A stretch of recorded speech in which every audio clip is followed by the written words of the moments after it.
A solution is 0.1 molar in chloride and 0.001 molar in chromate.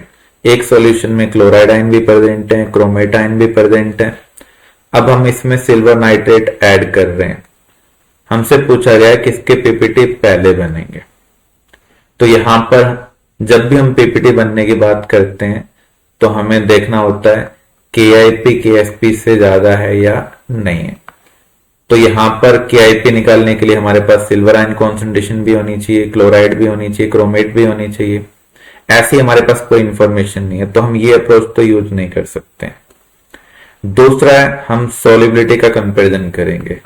जिसकी solubility कम होगी उसके PPT पहले अपीयर होंगे। तो यहां पर हम सॉल्युबिलिटी को निकालते हैं। सिल्वर क्लोराइड सैचुरेशन कंडीशन पर सॉल्युबिलिटी को अचीव करेगा। यहां पर इनसॉल्युबल सॉल्ट और सॉल्युबल सॉल्ट के बीच में इक्विलिब्रियम है। तो यहां पर मान लीजिए इसकी सॉल्युबिलिटी x है, तो सिल्वर आयन यहां पर कितने होने चाहिए x, क्लोराइड कितने होने चाहिए x, लेकिन सॉल्यूशन में क्लोराइड ऑलरेडी प्रेजेंट है। तो क्लोराइड की टोटल कॉन्सेंट्रेशन क्या होगी x प्लस 0.1।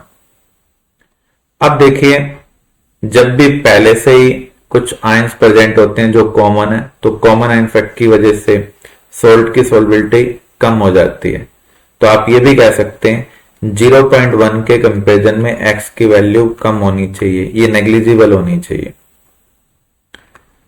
तो यहां पर KSP का फॉर्मूला क्या बनेगा, silver ion concentration into chloride ion concentration, जो भी यहाँ कोएफिशिएंट है वो पावर में हम ले लेंगे।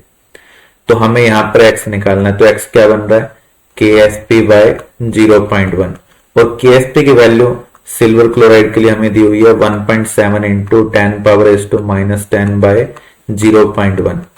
तो सोल्व करने पर ही हमें मिल रहा है 1.7 into 10 power S to minus 9। अब देखिए अब हम सिल्वर क्रोमेट के लिए देखते हैं।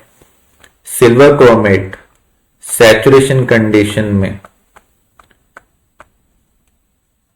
यहां पर हम देख रहे हैं 2 सिल्वर आयन है और 1 क्रोमेट आयन। मान लीजिए सिल्वर क्रोमेट की सॉल्युबिलिटी y है, तो ये 2y होना चाहिए, क्रोमेट y होना चाहिए, क्योंकि यहां पर आप देख सकते हैं 1 यूनिट से हमें 2 सिल्वर मिल रहे हैं। अगर इसकी सॉल्युबिलिटी y मोल पर लीटर है तो ये हमें मिलना चाहिए 2y मोल पर litre.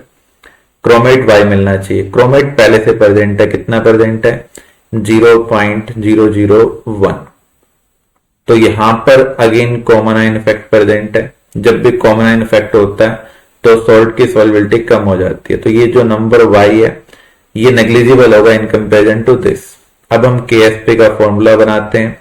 Silver ion concentration power 2, क्योंकि इसका कोएफिशिएंट 2 दिया हुआ है। Chromate ion concentration 10 power S to minus 3 है और क्रोमेट का कोएफिशिएंट यहां पर देखें तो 1 है, तो पावर में क्या आएगा 1।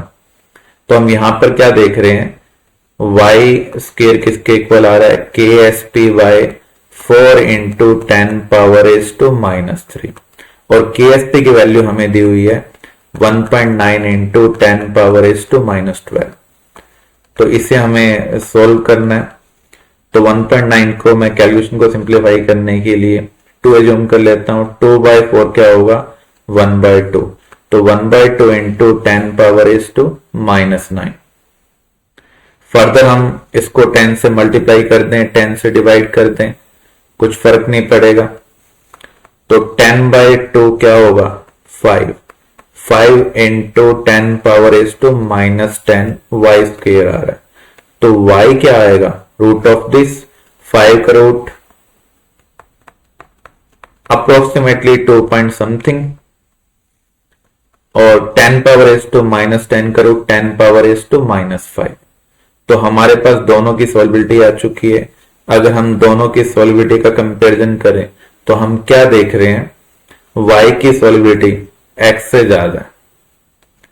एक तरीके से आप ये कह सकते हैं सिल्वर क्रोमेट की सॉल्युबिलिटी सिल्वर क्लोराइड से ज्यादा है। तो किसके पीपीटी पहले मिलेंगे जिसकी सॉल्युबिलिटी कम होगी। तो यहां सिल्वर क्लोराइड की सॉल्युबिलिटी कम है, इसलिए सिल्वर क्लोराइड के पीपीटी हमें पहले मिलेंगे।